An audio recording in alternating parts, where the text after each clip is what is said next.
गौतम का ग्रह त्याग, जन्म, रोग और मृत्यु जीवन के सत्य है।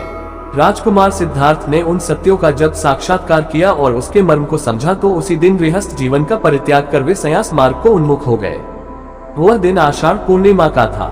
मध्य रात्रि बेला थी। भोग विलास के माहौल में उनके निकट ही एक सुंदरी बड़े ही भोंडे तरीके से सोई पड़ी थी। कुरूप सांसारिकता से वितृष्ण उन्होंने तुरंत ही अपने सारथी धन्य को बुलाया और अपने प्रिय घोड़े कटक को तैयार रखने का आदेश दिया। फिर वे अपने शयन कक्ष में गए जहां यशोधरा नवजात राहुल के साथ सो रही थी। उसी दिन राहुल का जन्म हुआ था। अपनी पत्नी और पुत्र पर एक अंतिम दृष्टि डाल उन्हें सोते छोड़ कटक पर सवार वे नगर की ओर निकल पड़े। रोकने के प्रयास में धन्ना भी उनके घोड़े की पूंछ से लटक गया।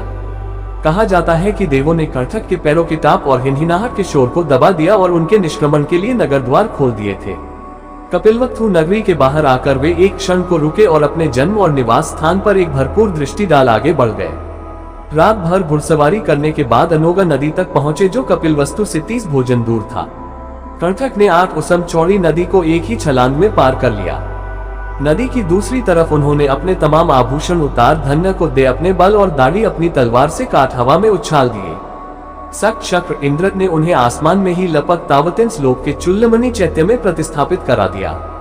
ब्रह्मा घटिकार ने तब स्वर्ग से उतर गौतम को कासाय चीवर तथा एक संन्यासी योग्य 7 अन्य आवश्यक वस्तुएं प्रदान किए। संन्यासी का रूप धारण कर गौतम ने कटक और धन्य को वापस लौट जाने की आज्ञा दी, किंतु अपने स्वामी के वियोग को सहन नहीं करते हुए कटक ने वहीं अपने प्राण त्याग दिए।